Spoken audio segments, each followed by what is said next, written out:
Jeg hedder Inge Borum, og jeg har haft rengøringsfirmaet i cirka 5 år, og har været tilfreds.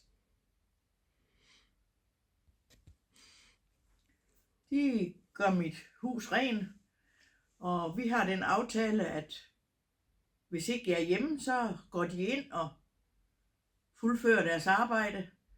Og vi har den aftale her hos mig, at der skal gøres rent, støvsuges og gøres rent i de rum, hvor dørene står åbne. Jamen, jeg har rengøring hver 14. dag. Det er faktisk 2 timer, de kommer gerne 2. Og